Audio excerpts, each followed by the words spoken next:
Bien, bonjour à chacun, chacune. Alors, je ne vais plus vous demander de vous saluer les uns les autres. Je pense que Don Louis l'a fait. Pour la petite histoire, sa femme est à l'étranger, donc il est plein d'énergie, il est tout seul, il s'ennuie, donc il se lâche sur nous. On le bénit au nom du Seigneur. Je m'excuse par avance, j'ai une petite toux, mais vous m'entendez quand même? Super. Avant d'aller dans mon message, peut-être accueillir, au-delà d'accueillir des nouvelles personnes, accueillir des personnes que je suis heureux de voir, notamment Morissette qui est là. Morissette a été opérée il y a quelques semaines. Et je me rends compte qu'elle est en mode Jones, là, elle est en tennis et tout. Il a fallu plus de 80 ans pour que tu mettes des baskets blanches. Ouais, c'est cool ça. Ça fait des semaines qu'elle vient, mais je n'ai pas eu l'occasion de l'accueillir. Je veux saluer Dorine qui est là. Tu peux te lever, s'il te plaît? Il y a 2 mois, elle a accouché de jumeaux. Et avec son mari, ils s'alternent. D'accord? Alors, depuis 2 mois, elle ne dort plus. Comment vont les jumeaux? Ils arrivent à dormir? Ça dépend de qui. D'accord. Encore 6 mois à tenir, OK? Là, je pense que dans son cœur, elle va dire « j'annule ça au nom de Jésus », mais elle n'ose pas. Et je crois avoir aperçu Christophe aussi, c'est ça? Oui, Christophe est là. Alors, le petit Martin est arrivé il y a quoi? 2 semaines? C'est ça, voilà. Donc lui, il a fui la maison, il a laissé Priscilla et les enfants. On bénit ces familles. Merci Seigneur pour ces dons. Et s'il vous voulez bien, j'aimerais qu'on aille dans la parole maintenant. Alors ce matin, j'aimerais continuer sur la thématique de l'année. Alors vous vous rappelez, depuis plusieurs mois, nous parlons d'une église en marche parce que nous voulons être une église en marche. Nous voulons être une église qui vit le surnaturel. Nous voulons une église qui marche par l'esprit. Nous voulons être une église qui est embrasée pour le Seigneur. Nous voulons être une église qui porte haut le flambeau de l'évangile. Nous voulons qu'au travers de nos vies, au travers de cette entité locale, que des âmes soient gagnées, que le royaume de Dieu avance. Et vous étiez censé dire Amen à chaque fois, mais je le dis moi-même, Amen. Et donc nous voulons être une église en marche. Et ce matin, j'aimerais attirer notre attention sur un aspect du cœur de Dieu. Et nous allons voir, à titre d'exemple, comment, avant nous, le peuple de Dieu a marché dans le désert. Et ce matin, j'aimerais tordre le cou à un évangile qui n'est pas vrai. En fait, j'aurais même pas dû l'appeler un évangile. J'aimerais tordre le cou à une doctrine mensongère qui est là, qui dit que parce que Dieu est bon, Dieu ne se met jamais en colère. Et ce matin, le but du message, c'est d'attirer notre attention, et j'aurais pu l'intituler « Attention à ces choses ». Parce que la vérité, c'est que lorsque le Saint-Esprit est répandu, lorsque Dieu agit dans nos vies, parfois ça vient avec des problèmes. Parfois, ça vient avec des attaques spirituelles. Et parfois, nos cœurs sont mis à rude épreuve. Et il nous arrive parfois d'oublier qui nous sommes, d'oublier ce que le Seigneur nous dit de faire. Et nous allons voir que parfois, nous pouvons être amenés à irriter le Seigneur. Et le message de ce matin n'est pas pour apporter un jugement, mais attirer notre attention sur des choses qui peuvent attirer le jugement de Dieu sur nos vies. Et j'ai intitulé le message de ce matin « Marche avec discipline » parce qu'en réalité, il est important en tant que chrétiens que nous fassions preuve de discipline spirituelle. Et pour cela, nous allons voir l'exemple, je l'ai dit, du peuple d'Israël, tel que relaté et rappelé dans la lettre que l'apôtre Paul a écrite à l'église qui se trouve dans la ville de Corinthe, qui se trouvait dans la ville de Corinthe. Et nous allons voir que, et peut-être que ça ne nous saute pas aux yeux lorsque nous lisons la Bible, nous allons voir que pendant les 40 années que le peuple a passé dans le désert, à plusieurs reprises, la colère de Dieu s'est enflammée contre eux. Et la question c'est, mais comment est-ce possible de déplaire à Dieu après avoir vu le miracle de la mer Rouge? Comment est-ce possible de déplaire à Dieu après avoir été nourri de manière surnaturelle par la manne? Comment est-ce possible de déplaire à Dieu alors que le jour, Dieu marchait avec le peuple avec une nuée et la nuit avec une colonne de feu les assurant de sa présence? Comment est-ce possible? Et ce matin, nous allons voir qu'en réalité, c'est une chose de commencer par l'esprit, mais il est important de continuer et de terminer par l'esprit. Ce matin, nous allons voir que, et comme la Bible dit, la fin d'une toute chose vaut mieux que son commencement. Ou encore, ce n'est pas parce qu'il y a eu des victoires passées que c'est une garantie de victoire future. Et donc, quels sont les points d'attention ce matin? Ce sera le cœur de mon message et je vous invite avec moi à voir comment ensemble nous pouvons être cette église qui marche par l'esprit, nous pouvons être cette église qui souhaite et qui veut faire avancer le royaume de Dieu, comment il est tellement important que nous marchions avec discipline. Je vous invite à ouvrir avec moi dans 1 Corinthiens chapitre 10 et versets 1 à 12.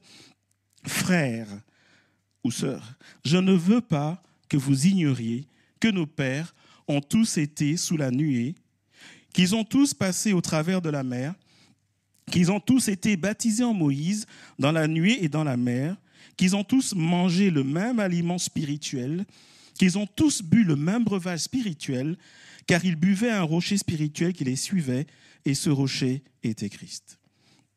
Verset 5. Mais la plupart d'entre eux ne furent point agréables à Dieu, puisqu'ils périrent dans le désert. Or, ces choses sont arrivées pour nous servir d'exemple, afin que nous n'ayons pas de mauvais désirs comme ils en ont eu. Verset 7. Ne devenez point idolâtres comme quelques-uns d'eux, selon qu'il est écrit, le peuple s'assit pour manger et pour boire, puis ils se levèrent pour se divertir. Verset 8. Ne nous livrons point à l'impudicité, d'autres versions parlent de débauche, comme quelques-uns d'entre eux s'y livrèrent, de sorte qu'il en tomba 23 000 en un seul jour. Ne tentons point le Seigneur comme le tentèrent quelques-uns d'eux qui périrent par les serpents. Ne murmurez point comme murmuraient quelques-uns d'eux qui périrent par l'exterminateur. Ces choses leur sont arrivées pour servir d'exemple et elles ont été écrites pour notre instruction, à nous qui sommes parvenus à la fin des siècles. Ainsi donc que celui qui croit être debout prenne garde de tomber. En d'autres termes, faisons preuve de discipline. Sommes-nous parvenus à la fin des siècles? Nous sommes le sujet de cette lettre que Paul écrit à l'église de Corinthe. Et avant d'aller plus loin, et si tu veux bien repasser les versets, s'il te plaît, quand vous voyez le verset 1, il est dit « tous ont été sous la nuée ». La deuxième partie du verset 1, « tous sont passés au travers de la mer ». Verset 2, « tous ont été baptisés en Moïse ». Verset 3, ils ont tous mangé le même aliment spirituel. Verset 4, ils ont tous bu le même breuvage spirituel. Et le verset 5. Mais la plupart d'entre eux ne furent point agréables à Dieu. Et la question c'est, comment on passe de nous tous, on a vécu quelque chose de merveilleux. Nous avons donné nos vies au Seigneur. Nous l'avons servi. Comment passe-t-on de temps de gloire, si je puis dire? Comment passe-t-on de temps de bénédiction? Comment passe-t-on de temps de guérison surnaturelle? Comment passe-t-on de service dans la maison de Dieu? Comment passe-t-on de cela au fait que, in fine, nous ne sommes plus agréables à Dieu? Et ce qu'il faut comprendre, quand il est dit la plupart d'entre eux, il faut comprendre que parmi ceux qui sont entrés qui ont traversé la mer Rouge, des centaines de milliers de personnes, parmi ceux qui ont plus de 20 ans, seuls 2 seulement ont survécu. Et ceux qui sont sortis du désert, c'est une nouvelle génération. Toute une génération qui est passée par la mer Rouge a péri dans le désert. Mais comment est-ce que c'est possible? Comment est-ce que c'est possible? Et il nous est dit ce matin que ces choses qui leur sont arrivées lorsqu'ils marchaient avec Dieu, ces choses nous servent d'exemple, nous servent d'instruction aujourd'hui, afin que nous ne fassions pas les mêmes choses, afin que nous ne commettions pas les mêmes erreurs, afin que nous évitions de bien commencer et de mal finir. Est-ce que vous êtes avec moi ce matin? Et avant d'aller plus loin, permettez-moi de revenir sur 5 privilèges incroyables qu'ils ont vécus dans le désert. Et je suis dans les 4 premiers versets. Le premier verset de 1 Corinthiens 10, et à chaque fois je vais revenir sur ces versets. « Frères, je ne veux pas que vous ignoriez que nos pères ont tous été sous la nuée. » En d'autres termes, chaque jour, ils marchaient avec la présence et la protection de Dieu. Je ne sais pas si vous imaginez ou si vous visualisez, mais il y a des centaines de milliers de personnes qui sont là et chaque jour, il leur suffisait de lever la tête pour dire « Dieu est là ». Pendant la nuit, cette nuée devenait une colonne de feu. Et imaginez des centaines de milliers de personnes qui, rien qu'en levant la tête, sont rassurées. Dieu est avec nous. Et de la même manière, aujourd'hui, pour nous qui sommes nés de nouveau, la Bible nous dit que l'Esprit de Dieu habite en nous. Et je ne sais pas si vous réalisez parfois que l'Esprit de Dieu habite en vous. Je ne sais pas si nous réalisons que ce soit, je ne sais pas moi, à l'UNIF, au travail, qu'on ait un travail ou pas, qu'on soit en train de dormir ou pas. Est-ce que nous réalisons que l'esprit qui se mouvait au-dessus des eaux au commencement, le même esprit qui a ressuscité Christ d'entre les morts, il habite en nous.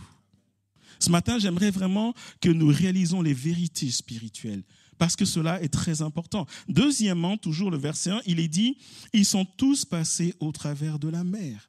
Et la Bible nous dit qu'à bras étendus, Dieu a ouvert la mer Rouge. Le vent a soufflé toute la nuit et la mer se séparant, c'était devenu comme des murailles et le peuple est passé au milieu. Ça a pris des heures et des heures tellement ils étaient nombreux, hommes, femmes, enfants, bétail. Et de la même manière, aujourd'hui encore, la Bible dit que nous avons été transportés dans le royaume de Dieu. Je suis un racheté de l'Éternel. Mon nom est inscrit dans le livre de vie. Avant de connaître le Seigneur, j'étais mort dans mes péchés. Je n'étais pas digne de m'approcher de Dieu. J'étais dans des péchés innommables, des choses que je ne veux même pas dire aujourd'hui, des choses peut-être que je cache. Mais le Seigneur, dans son amour, est venu à moi. Il m'a pardonné mes péchés et il m'a délivré de tout ce qui me retenait captif. Amen. Troisièmement, il est dit dans le verset 2, ils ont tous été baptisés en Moïse dans la nuit et dans la mer. Qu'est-ce que ça veut dire? Ça veut dire qu'ils étaient unis à un chef spirituel. Moïse était le leader choisi par Dieu. Et la Bible dit qu'aujourd'hui, vous et moi, nous sommes baptisés dans le même esprit pour former le corps du Christ. Et Christ est la tête du corps. En Jésus, nous sommes de nouvelles créatures et Jésus est notre chef. C'est le boss, c'est le maître et c'est à lui que nous obéissons. Le verset 3, quatrièmement, donc le verset 3, il nous est dit, ils ont tous mangé le même aliment spirituel. Chaque jour, Dieu, dans sa fidélité, leur apportait à manger, se préoccuper de leurs besoins. Et aujourd'hui, vous et moi, nous avons cette nourriture spirituelle qui est la parole de Dieu, qui est là, qui rencontre tous les besoins. Et j'aimerais dire ce matin que lorsqu'on est chrétien, c'est une folie de se priver de la parole de Dieu. C'est une folie de se priver de cette nourriture spirituelle. Et je n'aurai de cesse, comme je le fais ce matin, de nous encourager à lire la Bible, à la méditer. Parce que lorsque nous lisons la Bible, elle va aller rencontrer nos besoins les plus profonds.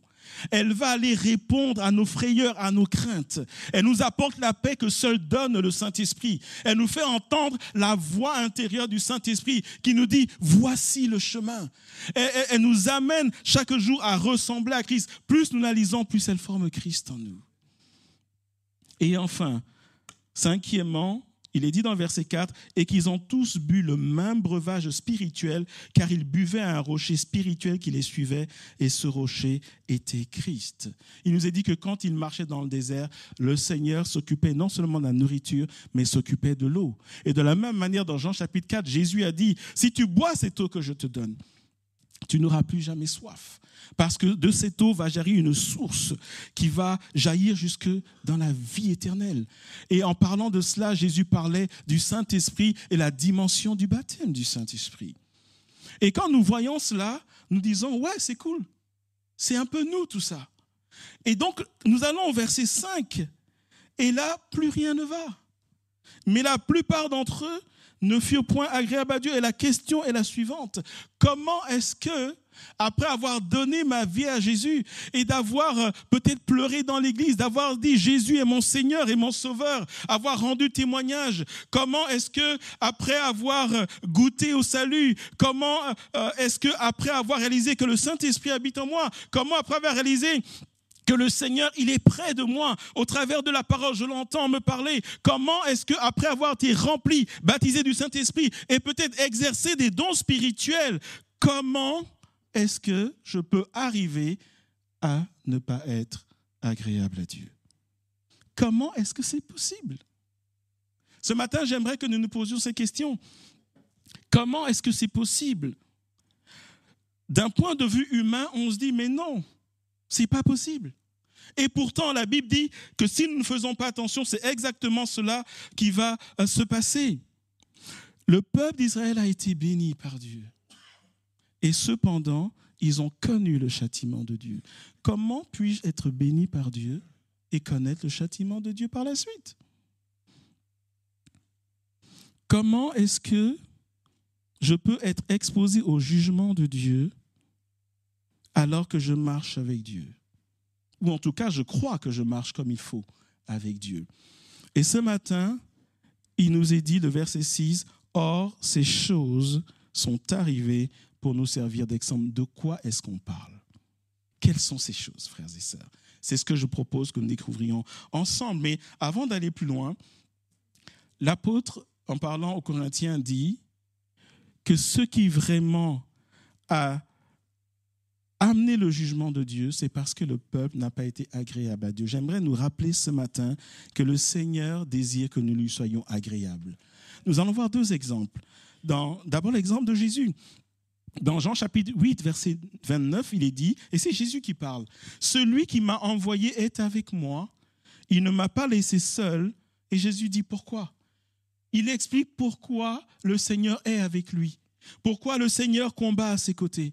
Pourquoi le Seigneur le rassure de sa présence? Il dit, parce que je fais toujours ce qui lui est agréable. Est-ce que tu fais toujours ce qui est agréable à Dieu? Est-ce que, à la limite, tu aspires à faire toujours ce qui est agréable à Dieu? Le mot traduit en français par agréable veut dire plaisant, veut dire convenable. C'est cette idée de « Seigneur, je t'aime et je veux te plaire. Seigneur, je fais tout ce qui est en moi, même quand je commets des erreurs. Le désir, la motivation, c'est de te plaire. » Deuxième exemple, dans l'Ancien Testament, Samuel. Samuel, il est encore très jeune à ce moment-là. Il est amené dans le temple. Et dans le temple, il y a une situation qui est juste pas possible en fait. Parce qu'on a le sacrificateur Élie qui a 2 enfants. Et ces 2 enfants, ils servent aussi dans le temple. Et ce qu'ils font, la Bible dit que lorsque des femmes viennent dans le temple, eh ben, ils vont coucher avec ces femmes, dans la présence de Dieu. Et là, on dit, mais quelle abomination! Et le petit Samuel, il grandit dans cette atmosphère-là.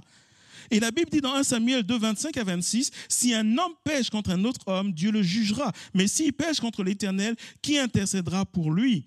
Et ils n'écoutèrent point la voix de leur père. Donc c'est Élie qui parle à ces 2 garçons pour dire, écoutez les garçons, arrêtez de commettre cette abomination dans la présence de Dieu.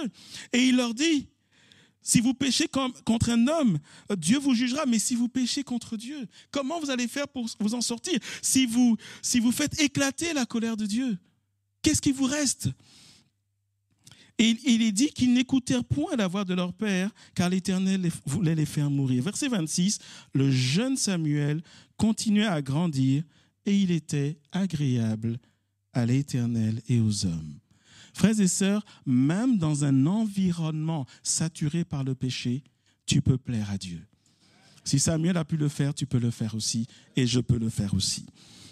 Et donc nous voyons que le désir du Seigneur, c'est que nous puissions lui plaire. J'aurais pu donner d'autres exemples, mais j'aimerais aller plus loin afin que nous regardions ensemble les choses qui ont fait que, in fine, ils n'ont pas été agréables à Dieu, au point où de toute une génération, 2 personnes, Caleb et Josué, ont pu sortir du désert. Et ceux qui sont sortis avec eux ont été tous nés dans le désert, une nouvelle génération. Qu'est-ce qui est passé? C'est passé avec cette génération. Nous avons vu 5 privilèges incroyables. Nous allons voir que l'apôtre Paul va parler de 5 situations. Dans la vie du peuple d'Israël, à 5 reprises, ils ont excité la colère de Dieu. À 5 reprises, ils ont fait des choses qui ont meurtri le cœur de Dieu au point où Dieu a apporté son jugement. Et vous allez voir, ce n'est pas triste. Mais pour nous, aujourd'hui, il s'agit de comprendre, de tirer des leçons et de mettre nos vies en règle avec Dieu. En règle, pas qu'elles ne sont pas en règle aujourd'hui, mais en règle dans le sens où faisons attention à ces choses. Parce que ces choses déplaisent à Dieu. La première chose de ces 5 choses, de ces 5 fautes, la première chose, ce sont les mauvais désirs. Je suis dans 1 Corinthiens chapitre 10, verset 6, sa première partie, afin que nous n'ayons pas de mauvais désirs comme ils en ont eu. Et quand on parle de mauvais désirs, regardons ce qui s'est passé. Et je vous invite à lire avec moi cet épisode auquel l'apôtre Paul fait référence, Nombre, chapitre 11, versets 4 et 5. Le peuple est dans un désert qui s'appelle Paran. Et regardons ensemble ce qu'ils disent. Nombre 11, 4 à 5. Le ramassis de gens qui se trouvaient au milieu d'Israël fut saisi de convoitise. Et même les enfants d'Israël recommencèrent à pleurer et dire « Qui nous donnera de la viande à manger ?» Nous nous souvenons des poissons que nous mangions en Égypte et qui ne nous coûtaient rien, des concombres, des melons, des poireaux, des oignons et des os. Et là, on est dans une situation où le peuple se met à pleurer. Ils sont dans une tristesse. Et il dit, qui va nous donner de la viande à manger? Et ce qui est frappant, c'est qu'à côté, Dieu pourvoit leurs besoins. Et ils disent, qui va nous donner de la viande à manger? La question que je nous pose ce matin, comment est-ce que tu peux être dans la présence de Dieu et désirer autre chose que Dieu te donne? Qu'est-ce qui arrive à ce moment-là? Comment, alors que la présence de Dieu est là, la nuée, la colonne de feu, comment arrives-tu à ne pas saisir ces choses et plutôt à désirer quelque chose pour lequel tu as crié à Dieu de te délivrer? Est-ce que vous me suivez ce matin? Et frères et sœurs, la réponse, elle est simple. C'est lorsque le feu s'éteint dans ta vie. Lorsque le feu s'éteint dans ta vie, tu oublies ce dans quoi Dieu t'a tiré. Nous sommes avec le peuple et ils ont été tirés, ils sont passés par la mer Rouge. Je dis souvent que si moi j'avais vécu la mer Rouge, c'est quelque chose que je n'aurais pas pu oublier. Mais en réalité, la Bible dit que lorsque le feu s'éteint dans ma vie, lorsque ma vie spirituelle devient une routine, lorsque je me prive d'aller dans la présence de Dieu, le feu s'éteint et mon cœur repart vers des choses qui, à un moment, j'ai moi-même confessées dans l'église. Est-ce que vous me suivez ce matin? Et les versets 33 et 34 disent « Comme la chair était encore entre leurs dents sans être mâchée, la colère de l'Éternel s'enflamma contre le peuple, et l'Éternel frappa le peuple d'une très grande plaie. On donna à ce lieu le nom de Kibroth Hattava, parce qu'on y enterra le peuple que la convoitise avait saisi. » Et littéralement, le nom Kibroth Hattava signifie le sépulcre de la convoitise. Le sépulcre de la convoitise. Le peuple a laissé des choses du monde gagner leur cœur. Et ça a phagocyté tout ce que Dieu avait fait pour eux. Au point où ils étaient dans une tristesse. C'est un peu comme si quelqu'un disait aujourd'hui, je suis triste parce que je ne vis plus ce que je vivais avant de venir à Christ. En fait, c'est comme si le peuple disait, nous sommes misérables de marcher avec Dieu. Je me rappelle, il y a quelques mois, je parlais avec une sœur. Ça faisait longtemps que je ne la voyais plus et je l'ai appelée. Et je m'inquiétais pour elle et je lui dis, est-ce que tu vas bien? Et elle m'a répondu, je me demande pourquoi on doit venir à l'église tous les dimanches. Je me demande pourquoi on doit venir prier et louer. Et puis elle m'a dit ceci qui m'a sidéré. Elle m'a dit, le monde me manque. Le monde me manque. Et depuis, cette sœur a disparu. Et depuis, avec mon épouse, nous prions pour elle. Et j'ai parlé avec elle et elle était sincère avec moi. Et je lui dis, mais qu'est-ce qui s'est passé? Et elle a dit, le feu s'est éteint dans mon cœur. J'ai plus envie. Et je parle de quelqu'un né de nouveau, baptisé d'eau, baptisé du Saint-Esprit. Est-ce que vous me suivez ce matin? Ne laisse pas le feu de Dieu s'éteindre dans ton cœur. Tout à l'heure, pendant la louange, l'adoration, un frère est venu me voir, il m'a dit, j'ai reçu une parole. Et la parole qu'il a reçue, c'est exactement ce que je suis en train de vous dire. Et je lui dis, je vais le dire pendant le message. Et je crois que Dieu veut parler à plusieurs ce matin. Ne laisse pas le feu de Dieu s'éteindre dans ton cœur. Ne laisse pas la convoitise du monde phagocyter la joie de ton salut. Nous allons lire dans 1 Jean chapitre 2, versets 15 à 17. Cette recommandation nous est donnée. N'aimez point le monde, ni les choses qui sont dans le monde. Si quelqu'un aime le monde, l'amour du Père n'est point en lui. Car tout ce qui est du monde, et là on commence à citer, la convoitise de la chair, la convoitise des yeux et l'orgueil de la vie ne vient point du Père, mais vient du monde. Et le monde passe, et sa convoitise aussi, mais celui qui fait la volonté de Dieu demeure éternellement. Église de Ransard, veille sur ton cœur. Fais attention que le feu ne s'éteigne pas. J'aimerais te dire ceci, lorsque une église est visitée par le Saint-Esprit, le diable vient toujours pour faire éteindre le feu dans ton cœur. J'aimerais te dire aussi, ça fera l'objet d'un autre message, quand le Saint-Esprit est répandu, il y a souvent plus de problèmes qu'avant. Et parfois on se dit, mais comment ça se fait que maintenant que nous sommes dans le feu, nous sommes comme en souffrance? J'aurai l'occasion d'en parler, mais ce que je veux dire ce matin, c'est ne laisse pas les problèmes que tu vis dans l'église phagocyter ton cœur, éteindre le feu au point où tu commences à lorgner sur qui tu étais avant. Est-ce que vous me suivez ce matin? La deuxième chose qui a excité la colère de Dieu, et vous allez voir à chaque fois de ces 5 fautes, à chaque fois la colère de Dieu se manifeste et à chaque fois une partie du peuple est exterminée. Et là, on serait en train de dire, mais est-ce que Dieu serait un Dieu méchant? Est-ce que Dieu c'est un Dieu qui dure? Ce matin, j'aimerais que nous comprenions que ce n'est pas parce que Dieu est un Dieu d'amour que Dieu ne juge pas ses enfants. Ce n'est pas parce que Dieu est un Dieu d'amour que Dieu tolère toutes choses.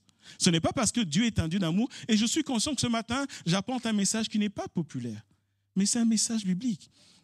J'aimerais dire à l'église ce matin que ce n'est pas parce que Dieu a compassion de ses enfants, que Dieu tolère toutes choses, que Dieu ferme les yeux sur ce qui attriste son esprit.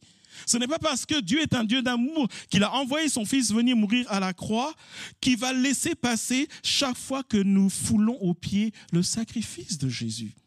Est-ce que vous me suivez ce matin? Deuxièmement, une deuxième faute que le peuple a commise, l'idolâtrie. Dans le verset 7, Paul dit « Ne devenez point idolâtres comme quelques-uns d'eux, selon qu'il est écrit, le peuple s'assit pour manger et pour boire, puis ils se levèrent pour se divertir. » Et quand Paul parle à l'église de Corinthe, il fait référence à l'épisode qu'on appelle dans la Bible le veau d'or. Alors le veau d'or, c'est quoi? On va lire dans Exode 32, 1 à 6.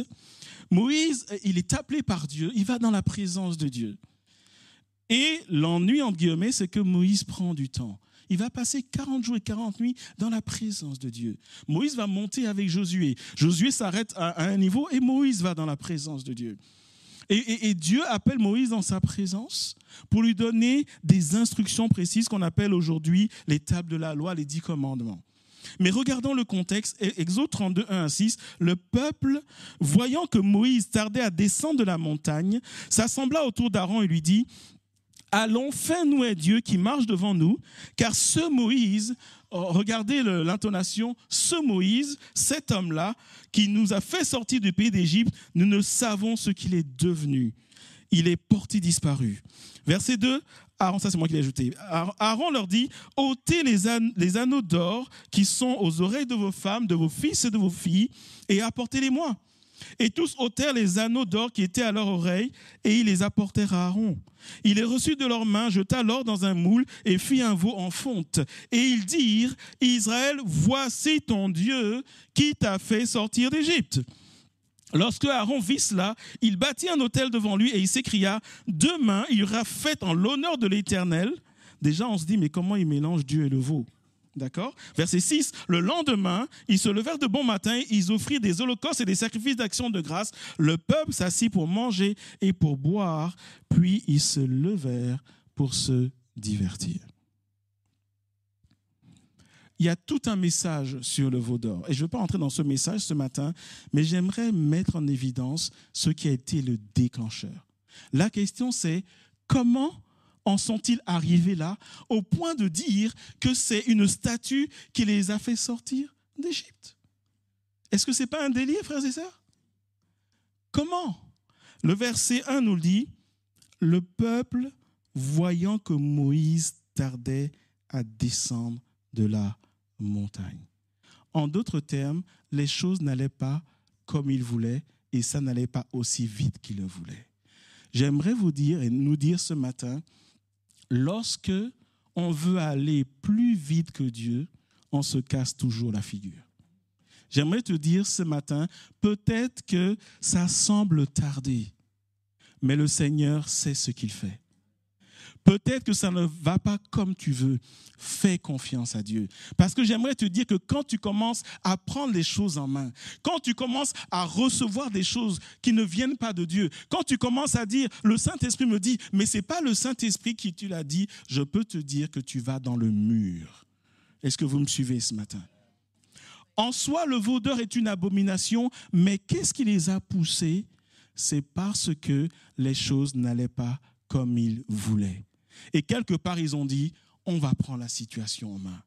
Et lorsqu'il y a ça dans ton cœur, regardez comment il parle de Moïse. Ce Moïse, cet homme-là. Il n'y a plus de respect pour l'autorité que Dieu a établie. Et ce qui est frappant, Aaron, le frère de Moïse, il participe au délire. Et on se dit, mais Aaron, tu étais là quand Dieu vous a appelé. Tu as été appelé à seconder Moïse parce qu'il avait une faiblesse lorsqu'il avait la langue pesante. Et Dieu t'a placé là pour marcher avec lui. Tu savais que Dieu a appelé Moïse. Et quand le peuple vient te voir, tu participes au délire. Aaron, qu'est-ce qui se passe? Attention lorsque nous voulons prendre les devants. Attention lorsque nous disons, ça fait longtemps qu'on prie, Dieu n'agit pas et je choisis d'agir. Attention lorsque on veut prendre une décision et on se dit, je pense que je peux y aller tout seul. Souvent, on va dans le mur. Et ce matin, il nous est dit que chaque fois que tu décides d'aller, de contourner ce que Dieu fait, tu vas rentrer dans une forme d'idolâtrie. Ou tu vas te convaincre que c'est Dieu qui agit dans ta vie, mais en réalité, tu commences à dévier et tu commences à attrister l'Esprit de Dieu. Dans le verset 28, toujours de Exode 32, il est dit « Les enfants de Lévi firent ce qu'ordonnait Moïse », parce qu'à un moment, Moïse a ordonné de faire ce que Dieu disait, et en fait, Dieu a dit « frappe ce peuple ». Et verset 28, les enfants de Lévi firent ce qu'ordonnait Moïse, et environ 3000 hommes parmi le peuple périrent en cette journée. Je ne sais pas vous, mais chaque fois que je vais lire des versets où on parle du nombre de personnes qui a péri, je me dis, wow, ça fait quand même beaucoup. Ça fait quand même beaucoup. Mais mon point est le suivant. Ce n'est pas 2-3 personnes. C'est tout un peuple. C'est des milliers de personnes qui sont tous passées par la mer Rouge, qui ont laissé des choses entrer dans leur cœur. Frères et sœurs, veillons sur nos cœurs. Troisièmement, la débauche ou encore l'impudicité. Je suis dans 1 Corinthiens chapitre 10, verset 8. Ne nous livrons point à l'impudicité comme quelques-uns d'eux s'y livrèrent, de sorte qu'il en tomba 23 000 en un seul jour. Ça commence à faire beaucoup, on est d'accord. Mais c'est 23 000 qui se sont ajoutés aux autres, en fait. Ça commence à chiffrer. Et en fait, nous voyons qu'à divers moments dans la vie du peuple, ça semblait aller, et puis tout à coup, ça ne va pas. Et Dieu dit, veillons à notre marche, afin que ce ne soit pas une marche en dents de scie. Et l'épisode auquel l'apôtre Paul fait des références se trouve dans Nombre chapitre 25, les versets 1 à 3. Israël demeurait à Sittim et le peuple commençait à se livrer à la débauche avec les filles de Moab. Elles invitèrent le peuple au sacrifice de leur Dieu et le peuple mangea et se prosterna devant leur Dieu. Israël s'attacha à Baal-Péor, donc qui est une idole, et la colère de l'Éternel s'enflamma contre Israël. Verset 9, il y eut 24 000 qui mourirent de la plaie. Ça commence sérieusement à chiffrer, on est d'accord. Mais c'était quoi le problème? Oui, immoralité, débauche, mais ça a commencé comment?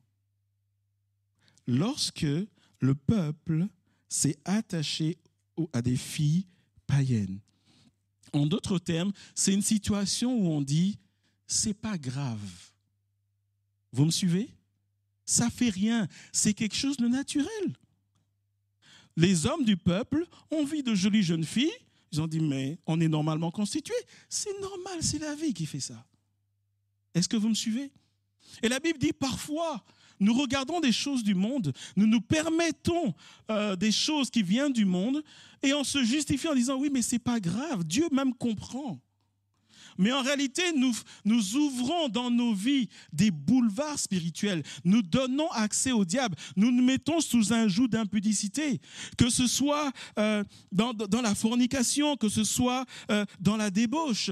Il m'est arrivé une fois, il y a plusieurs années, 2 jeunes m'ont dit « Mais puisqu'on va se marier de toute façon, où est le problème ?» Je leur ai dit « Vous n'êtes pas mariés. C'est ça le problème. » Et vous savez quoi? Ils ont rompu leur fiançailles. Ce qui fait que finalement, ils se sont livrés à quelque chose qui ne leur était pas permis par Dieu. Et leur justification, c'est « nous allons de toute façon nous marier, avant, après, où est le problème ?» Et ils ont rompu finalement leur fiançailles. Pourquoi? Parce qu'ils ont ouvert dans leur vie des portes et ils ont attristé le Saint-Esprit. Est-ce que vous me suivez ce matin? Et parfois, ça arrive même à des gens qui sont mariés. Sur quoi tu poses tes yeux? Sur quoi tu poses tes yeux?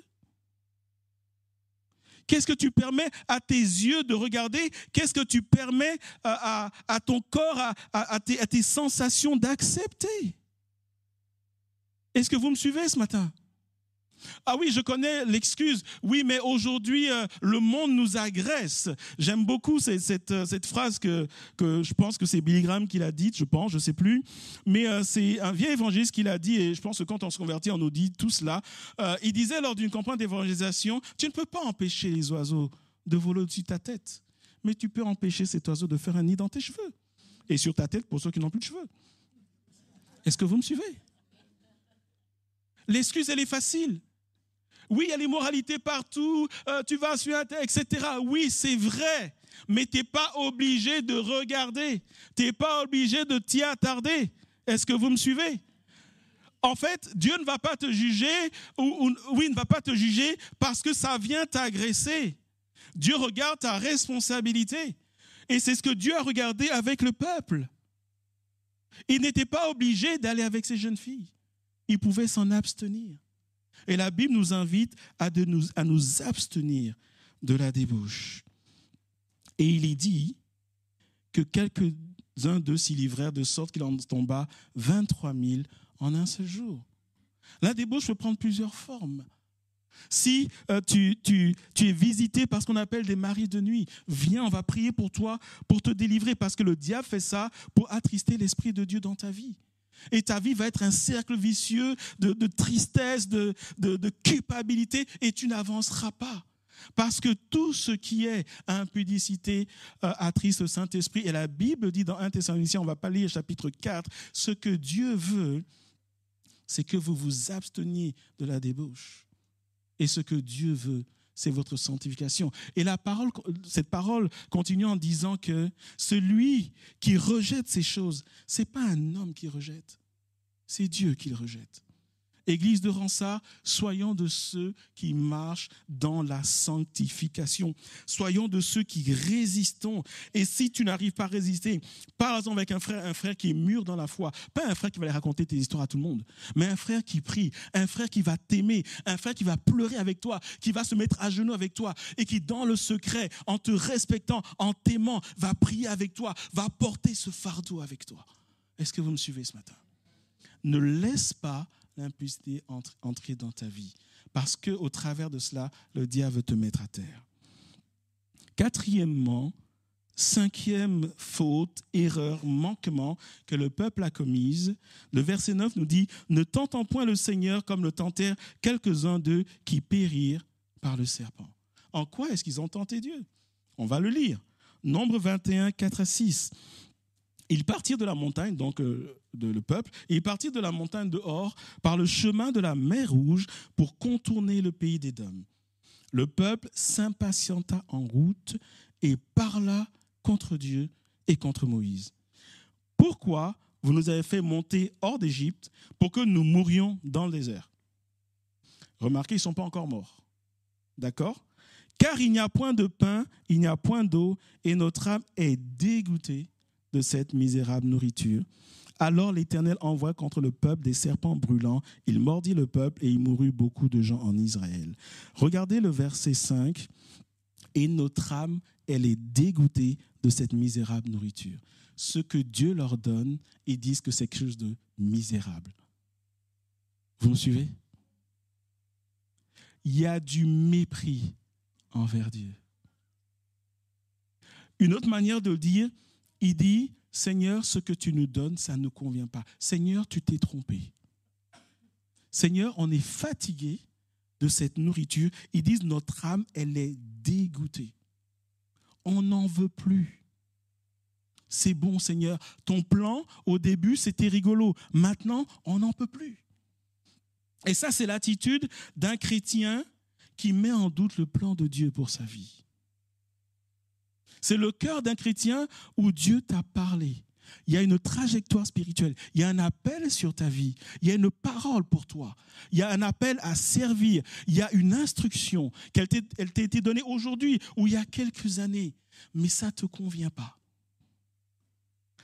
Ça ne te va plus.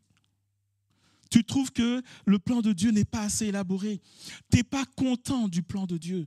Toi, tu as d'autres plans pour toi-même. Et lorsque ça rentre dans nos cœurs, c'est là où on commence à dire notre âme, elle est dégoûtée de cette misérable nourriture. Ça ne va pas dans le sens que tu veux. Et on voit que ce qui ouvre cette porte dans le cœur, c'est le doute. Pourquoi ? Parce qu'ils disent, pourquoi nous avons fait monter hors d'Égypte pour que nous mourions dans le désert ? Comme si Dieu avait dit, je ne suis pas capable. Je vous ai sauvés, mais je ne suis pas capable de vous emmener dans l'éternité. C'est ça qu'ils disent à Dieu. Et la Bible dit que sans la foi, il est impossible d'être agréable à Dieu. Frères et sœurs, ne laissons pas le doute entrer dans nos cœurs. Ne laissons pas l'ennemi venir nous susurrer à l'oreille. Est-ce que tu crois que Dieu peut te délivrer ? Ça fait combien de temps que tu pries ?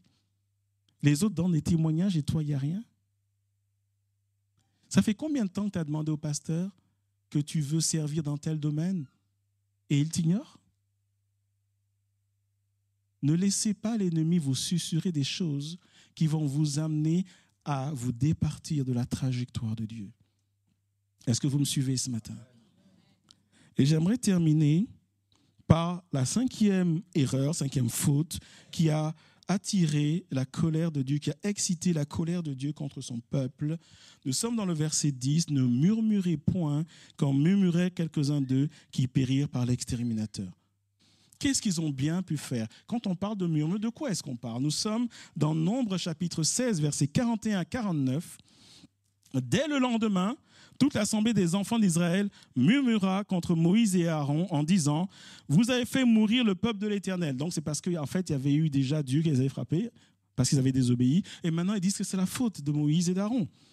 Verset 42, « Comme l'assemblée se formait comme Moïse et Aaron, et comme ils tournaient les regards vers la tente d'assignation, voici la nuée la couvrit et la gloire de l'Éternel apparut. Moïse et Aaron arrivèrent devant la tente d'assignation. » Verset 44, « Et l'Éternel parla à Moïse et dit, « Retirez-vous du milieu de cette assemblée, et je les consumerai en un instant. » Ils tombèrent sur leur visage, donc Moïse et Aaron, et Moïse dit à Aaron, « Prends le brasier, mets-y du feu de dessus l'autel, pose-y du parfum, va promptement vers l'assemblée et fais pour eux l'expiation, car la colère de l'Éternel a éclaté, la plaie a commencé. » Verset 47. Aaron prit le brasier comme Moïse avait dit et courut au milieu de l'assemblée. Et voici, la plaie avait commencé parmi le peuple. Il offrit le parfum et il fit l'expiation pour le peuple. Il se plaça entre les morts et les vivants, donc des gens, certains étaient tombés, et la plaie fut arrêtée. Il y eut 14 700 personnes qui mourirent de cette plaie, outre ceux qui étaient morts à cause de Corée. Qu'est-ce qui s'est passé? Et le point que j'aimerais mettre en exergue, c'est l'insoumission à l'autorité. En fait, si vous lisez bien, le peuple n'a pas murmuré contre Dieu. Avez-vous remarqué? Enfin, pour une fois. Mais ils ont murmuré contre Aaron et Moïse. Et le temps que Aaron et Moïse réagissent, Dieu est descendu avec puissance. Comme pour dire, c'est moi qui les ai choisis. S'ils se comportent mal, c'est moi qui vais les châtier. Mais vous, ne touchez pas à ce que moi j'ai établi. Ce n'est pas votre job, ce n'est pas votre problème. Est-ce que vous me suivez ce matin? Et certains pourraient me dire, oui, mais et quand le responsable ne se comporte pas bien? J'aimerais te dire ceci, Moïse n'est pas rentré dans la terre promise. Pourquoi? Parce que quand il a désobéi à Dieu, Dieu s'est occupé de lui. Vous me suivez? Mais ce n'est pas le peuple. Et Dieu nous dit ce matin, quand il établit une autorité, ton rôle, c'est peut-être de prier pour. Mais si l'autorité fait quelque chose qui n'est pas bien, ne commets pas l'erreur de toucher à l'autorité. Laisse Dieu s'en occuper. Parce que ce que tu vois qu'il fait mal, Dieu voit. C'est quoi ton problème? Et l'enseignement spirituel, c'est que chaque fois que tu murmures contre quelqu'un que Dieu a établi, je précise que Dieu a établi, pas quelqu'un qui s'est établi, mais quelqu'un que Dieu a établi, en réalité, tu dis à Dieu, tu t'es trompé, qu'est-ce que c'est que ça? Seigneur, tu as fait du mauvais boulot. Murmurer contre des serviteurs de Dieu, c'est murmurer contre Dieu lui-même. C'est pour ça que Dieu est intervenu tout de suite. Et on a combien? 14 700 qui moururent. Et comme je l'ai dit, parce que vous et moi, on est du genre, Seigneur, il faut qu'on fasse quelque chose, ça ne va pas. Il faut qu'on signe des pétitions. Il faut qu'on aille le voir. Il faut qu'on aille le dénoncer. Il faut qu'on aille faire ceci, etc. Dieu voit. Dieu n'a pas besoin de ta pétition. Dieu n'a pas besoin que tu convoques une assemblée générale. Dieu n'a pas besoin que tu fasses une marche de protestation. Quand Moïse a failli, Dieu s'en occupait. Le peuple n'était même pas là. Dieu a dit à Moïse, parce que tu as fait ça, tu n'entreras pas. Simplement. Mais quand Dieu a établi, ce n'est pas ton problème. N'y touche pas. Si tu n'es pas content, tu ne vas pas prier pour lui, en tout cas, n'y touche pas. Si tu ne veux pas prier, ok, mais n'y touche pas. Parce que la Bible nous dit que ça fait partie des choses pour lesquelles ils n'ont pas été agréables à Dieu. Et je termine ce message. Lorsque Paul parle de tout cela, lorsqu'il dit « ces choses leur sont arrivées afin de nous servir d'exemple », il va dire dans le verset 12 « ainsi donc que celui qui croit être debout prenne garde de tomber ». En d'autres termes, assure-toi que ces choses qui excitent la colère de Dieu n'ont pas commencé à prendre de la place dans ton cœur. Parce qu'avant que tu ne t'en rendes compte, tu vas te retrouver par terre. Parce que tu crois que tu es dedans, mais tu n'es plus dedans. C'est un peu comme, et on ne va pas le lire, c'est un peu comme, vous vous rappelez l'histoire de Samson, qui à un moment, il est dans la désobéissance, et lui en particulier, il est dans l'immoralité, etc. Et les soldats viennent, la femme dont son cœur s'est épris lui a coupé les cheveux, mais quand les soldats viennent, il se lève et il croit qu'il va y arriver. Et la Bible dit, il ne savait pas que l'Esprit de Dieu s'était retiré de lui. Aujourd'hui, l'Esprit de Dieu habite en nous. Il ne se retire pas, mais il est attristé. Et ce verset veut dire que parfois, tu crois que tu es dedans, mais tu n'es plus dedans. Tu pries, mais elle n'atteigne plus le cœur de Dieu. Tu lis la Bible, elle ne te transforme plus. Tu es dans une routine. En fait, littéralement, ton onction s'est éteinte. Et ce matin, je veux encourager l'Église, alors que nous marchons avec le Seigneur, faisons attention à ces choses, que ces choses ne prennent point place au milieu de nous. Soyons les gardiens les uns des autres. Veillons sur nos cœurs, parce que, et je le dis encore, Dieu est un Dieu merveilleux, Dieu est un Dieu de compassion, Dieu est un Dieu d'amour, mais Dieu est un Dieu qui châtie ses enfants. Et la colère de Dieu peut te tomber dessus si tu fais n'importe quoi. J'aurais pu intituler le message de ce matin « Marche sérieusement avec Dieu ». Mais j'ai préféré dire « Marche avec discipline » parce que ça t'invite à faire un effort, ça t'invite à être vigilant. Ça t'invite à ne pas baisser ta garde. Et je termine par 1 Jean chapitre 3, le verset 22. « Quoi que ce soit que nous demandions, nous le recevons de lui. » Pourquoi?